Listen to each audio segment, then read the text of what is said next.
আনন্দ সকালে ফিরে এলাম বিরতির পর। প্রাথমিকে আরো 140 জন প্রাথমিক শিক্ষকের চাকরি বাতিলের সিদ্ধান্ত বহাল রাখলেন বিচারপতি অভিজিৎ গঙ্গোপাধ্যায়। এর আগে আরো 53 জনের ক্ষেত্রেও একই নির্দেশ তিনি দিয়েছিলেন। আর এই নিয়ে বেআইনিভাবে নিয়োগ হওয়া মোট 193 জনের চাকরি বাতিল করা হলো। সর্বোচ্চ আদালত প্রথমে চাকরি বাতিলের স্থগিতাদেশ দিলেও 269 জনকে মামলায় যুক্ত করার জন্য বিচারপতি মামলা পাঠিয়েছিলেন কলকাতা হাইকোর্টে, কিন্তু শেষ রক্ষা হলো না। প্রাথমিকে 140 জন শিক্ষকের চাকরি বাতিলের সিদ্ধান্তে অনড় থাকলো আদালত। এমনকি তাদের বেতন বন্ধের নির্দেশও বহাল রাখলেন বিচারপতি অভিজিৎ গঙ্গোপাধ্যায়। 2014 প্রাথমিকে টেটে ভুরি ভুরি দুর্নীতির অভিযোগ ওঠে। বেআইনিভাবে বাড়তি 1 নম্বর করে দেওয়ার পাশাপাশি ফেল করে এমনকি পরীক্ষা না দিয়ে 269 জন প্রাথমিক শিক্ষকের চাকরি পেয়েছেন বলেও অভিযোগ সামনে আসে। গত বছরের 13ই জুন সেই 269 জন প্রাথমিক শিক্ষককে বরখাস্ত ও বেতন বন্ধের নির্দেশ দেন বিচারপতি গঙ্গোপাধ্যায়। এরপর বরখাস্ত হওয়াদের একাংশ সিঙ্গল বেঞ্চের নির্দেশকে চ্যালেঞ্জ করে হাইকোর্টের ডিভিশন বেঞ্চে মামলা করেন, কিন্তু ডিভিশন বেঞ্চও বিচারপতি অভিজিৎ গঙ্গোপাধ্যায়ের নির্দেশেই শিলমোহর দেয়। সুপ্রিম কোর্টের দ্বারস্থ হন মামলাকারীরা। 2022-এর 18ই অক্টোবর সর্বোচ্চ আদালত 269 জনের চাকরি বাতিলের ওপর স্থগিতাদেশ দেয়। পাশাপাশি সুপ্রিম কোর্ট নির্দেশ দেয় কলকাতা হাইকোর্ট 269 জনকে মামলায় যুক্ত করবে। এরই মধ্যে হাইকোর্টের নির্দেশে চাকরি ফিরে পান একজন, ফলে 269 থেকে সংখ্যাটা কমে দাঁড়ায় 268। এই পরিস্থিতিতে গত 23শে ডিসেম্বর 53 জনের চাকরি বাতিলের নির্দেশ বহাল রাখেন বিচারপতি গঙ্গোপাধ্যায়।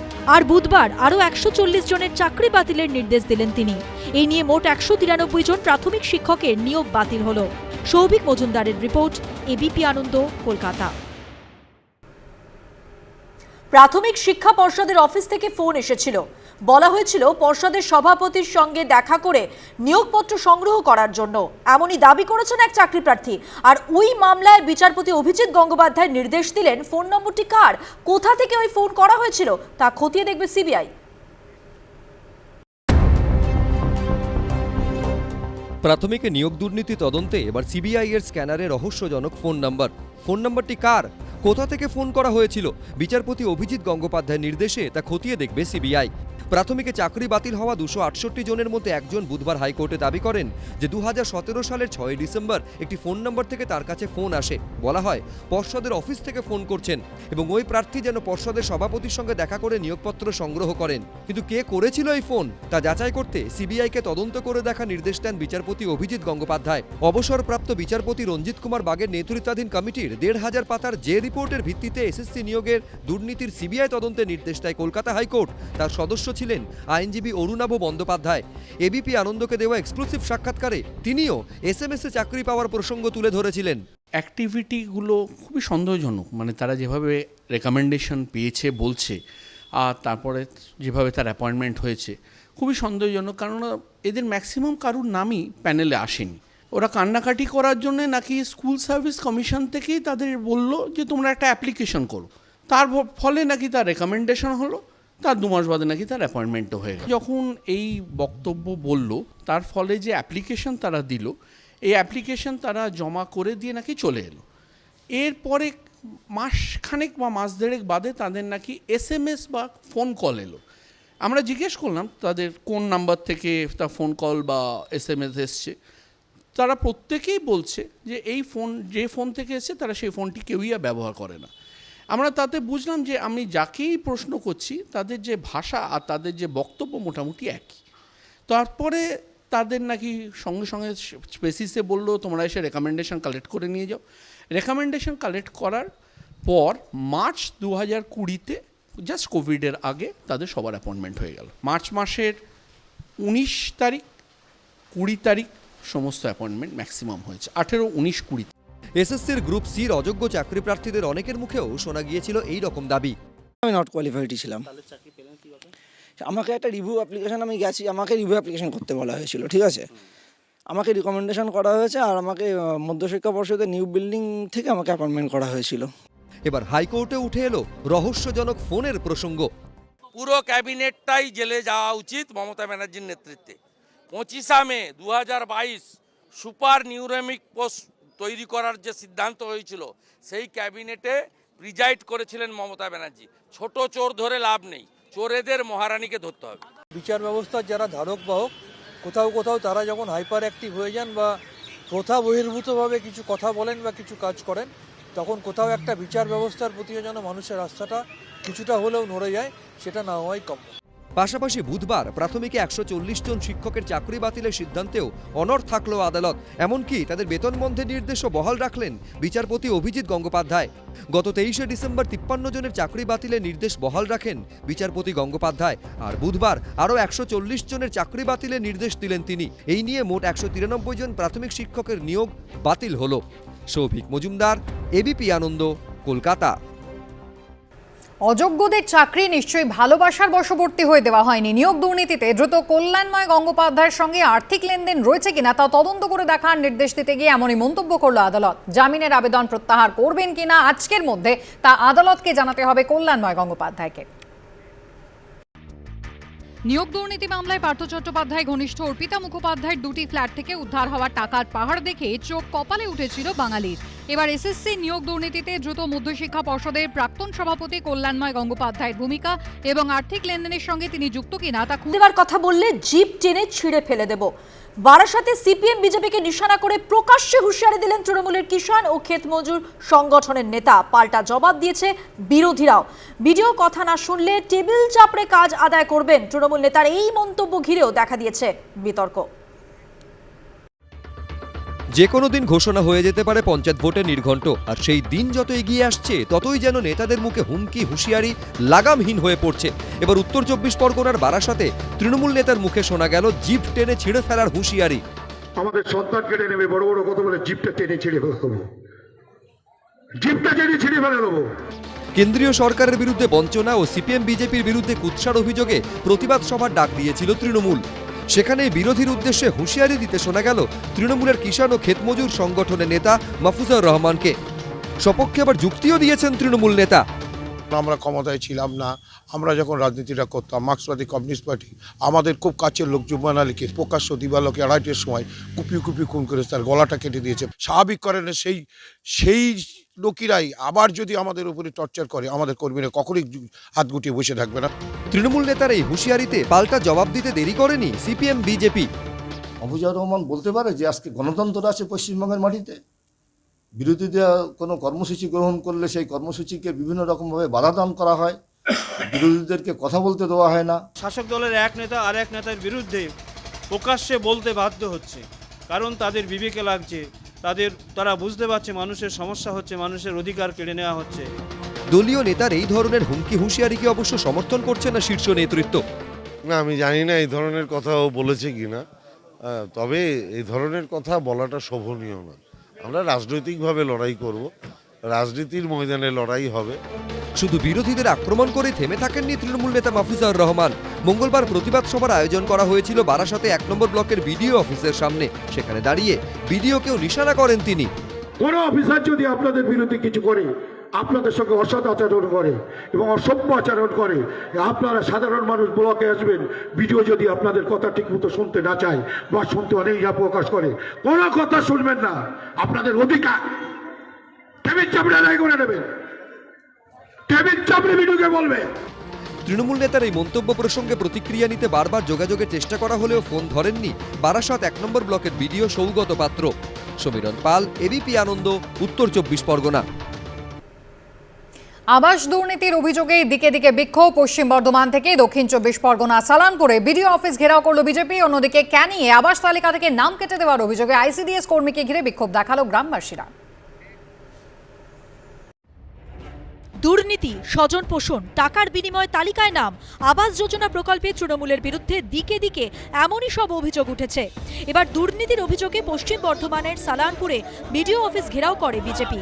নেতৃত্বে ছিলেন আসানসোল দক্ষিণের বিধায়ক অগ্নিমিত্রা পাল ও দুর্গাপুর পশ্চিমের বিধায়ক লক্ষণ ঘড়ুই।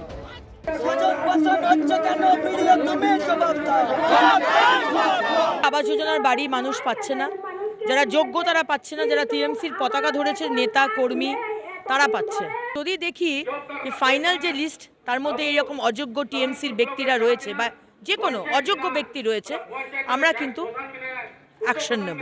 তো যদি কোথাও কোনো কিছু থাকে ওটা তো অলরেডি সার্ভে হয়েছে, আশাকর্মী আইসিডিএস কর্মী, বিডিও স্টাফ, পঞ্চায়েতের স্টাফ, এডিএম এন্ড থেকে, এসডিও এন্ড থেকে, ডিএম এন্ড থেকে, সব এন্ড থেকে তো সার্ভে হয়েছে। সার্ভে হবার পরে নামটা তো অলরেডি বাতিল পড়ে গেছে, নামটা তো অলরেডি কেটে গেছে। আমরা 3 টাইমস ইনকোয়ারি করাচ্ছি। লাস্ট এই মুহূর্তে আমরা মানে ইভেন টাকা ছাড়ার আগেও কিন্তু আবার এটা আমাদের ব্লকে হচ্ছে, এটা যে আমরা আবার ইনকোয়ারি করাচ্ছি যে আমাদের 369 যে বাড়িখানা এসছে তাদের মধ্যে কারো যদি থাকে আমরা সেটাকেও রিমান্ড করার চেষ্টা করছি। আমরা চেষ্টা করছি যতটা না করা যায়, মানে অ্যাটলিস্ট মানে অনেস্ট রেখে কাজ করা যায়। অন্যদিকে আবাস যোজনা থেকে নাম বাদ পড়ায় দক্ষিণ 24 পরগনার ক্যানিংয়ের গোপালপুর গ্রাম পঞ্চায়েত এলাকায় আইসিডিএস কর্মীকে স্কুলে তালা বন্ধ রেখে বিক্ষোভ দেখান গ্রামবাসীরা।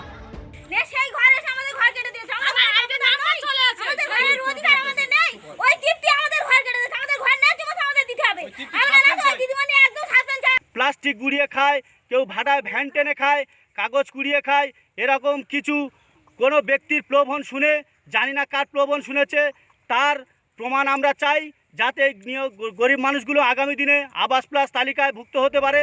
যদি অভিযোগ মানতে নারাজ অভিযুক্ত আইসিডিএস কর্মী। আমার বিরুদ্ধে অভিযোগ, আমি ঘরগুলো কেটে দিয়েছি তাই বলছি।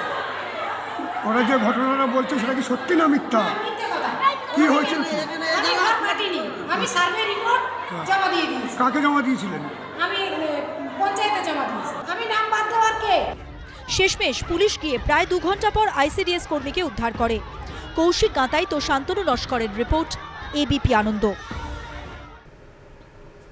অন্যদিকে উত্তর 24 পরগনার অশোকনগর, সেখানে আবাস তালিকা থেকে নাম প্রত্যাহারের জন্য বিডিওর কাছে আবেদন জানালেন বিজেপির পঞ্চায়েত সদস্যা।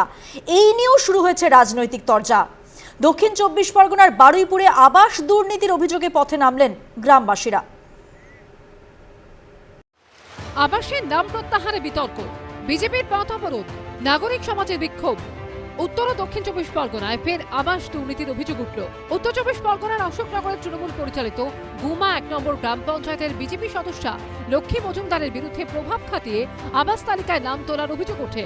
চাপের মুখে মঙ্গলবার হাবড়া 2 নম্বর ব্লকের বিডিও অফিসে নাম প্রত্যাহারের আবেদন জানান বিজেপি নেত্রী।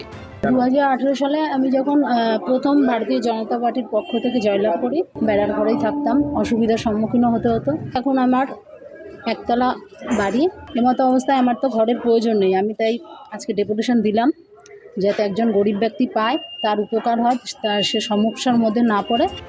যদিও এর পরেও নাম প্রত্যাহার নিয়ে রাজনীতি চলছে, একে অন্যকে নিশানা করেছে বিজেপি ও তৃণমূল। উনি পঞ্চায়েত সদস্য ক্ষমতা বলে নিজের নামটা সার্ভে লিস্টে রেখেছেন এবং 3 বার সার্ভে হয়েছে, 3টে স্টেপে কেন্দ্রীয় সরকারের নির্দেশ অনুসারে। কিন্তু আজকে সংবাদ মাধ্যমে জানাজানি হওয়ার পরে উনি নিরুপায় হয়ে এখন নাটক করছেন অন্য গরিব মানুষকে দেওয়া হোক। তৃণমূল চক্রান্ত করে এই নামটা রেখে দিয়েছে কেন? বিজেপিকে বদনাম করার জন্য। টোটালটাই তৃণমূলের চক্রান্ত। নাহলে তৃণমূল নেতারা এত গলা ফাটাচ্ছেন কেন একটা বিষয় নিয়ে? তাদের সমস্ত পেছনে ছাদা হয়ে গেছে, চালন হয়ে ছুটির বিচার করতে আসবেন না যেন তৃণমূলের নেতারা। এদিন আবাস দুর্নীতির অভিযোগে উত্তর 24 পরগনার দত্তপুকুরের কদম্বগাছি ধর্মতলা মোড়ে টায়ার চালিয়ে টাকি রোড অবরোধ করেন বিজেপি কর্মীরা। মিনিট 20 পর পুলিশকে বিক্ষোভকারীদের তুলে দেয়। অন্যদিকে আবাস তালিকায় প্রকৃত প্রাপকদের বঞ্চনার অভিযোগ তুলে দক্ষিণ 24 পরগনার বারুইপুরের কল্যাণপুর গ্রাম পঞ্চায়েতের নিহাটা গ্রামে নাগরিক সমাজের ব্যানারে বিক্ষোভ দেখান গ্রামবাসীরা। সমীরণ পাল ও রঞ্জিত হালদারের রিপোর্ট, এবিপি আনন্দ।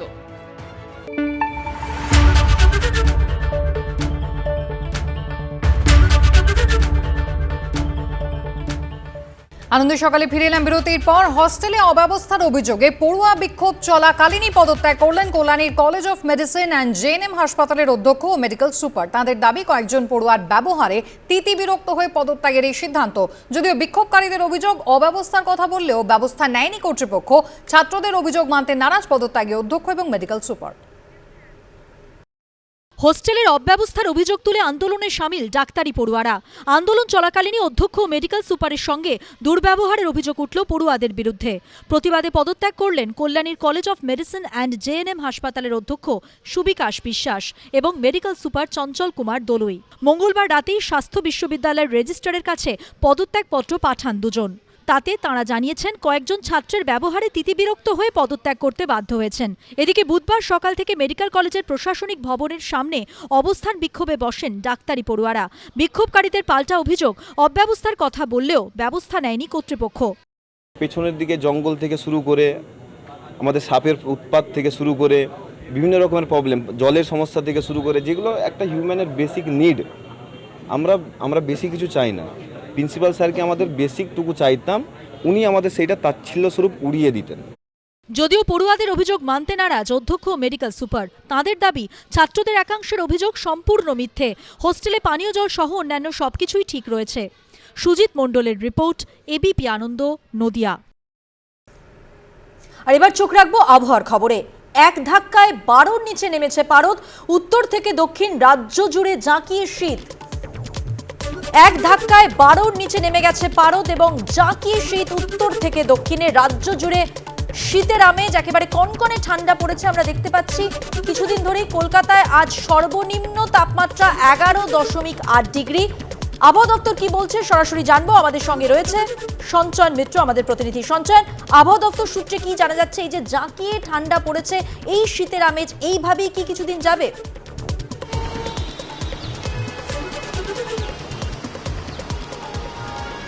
দেখো, আপাতত আবহাওয়া দপ্তরের যা পূর্বাভাস, তাতে এই ঠান্ডা আগামী রবিবার পর্যন্ত অন্ততপক্ষে অনুভূত হবে। অর্থাৎ স্বাভাবিকের কিছুটা নিচে তাপমাত্রা থাকবে গোটা দক্ষিণবঙ্গে। যেরকমভাবে আমরা পূর্বাভাস দিয়েছিলাম, সেটা হলো যে আজকেই বেশ কিছু জায়গায় সিঙ্গেল ডিজিটে নামবে তাপমাত্রা। সেটা দেখা যাচ্ছে যে বিশেষ করে পশ্চিমাঞ্চলের প্রায় সমস্ত জেলাতেই তাপমাত্রা সিঙ্গেল ডিজিটে নেমে গিয়েছে। 8 থেকে 10 ডিগ্রির মধ্যে ঘোরাফেরা করছে তাপমাত্রা।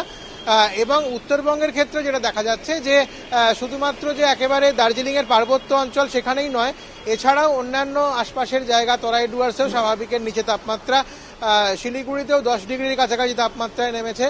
সব মিলিয়ে শীতের যে অনুভূতি সেটা যথেষ্ট প্রবল।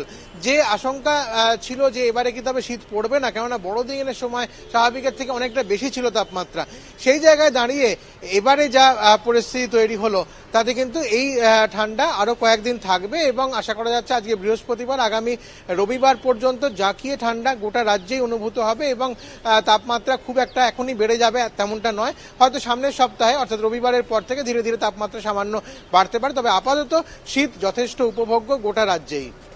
ধন্যবাদ সঞ্চয়ন।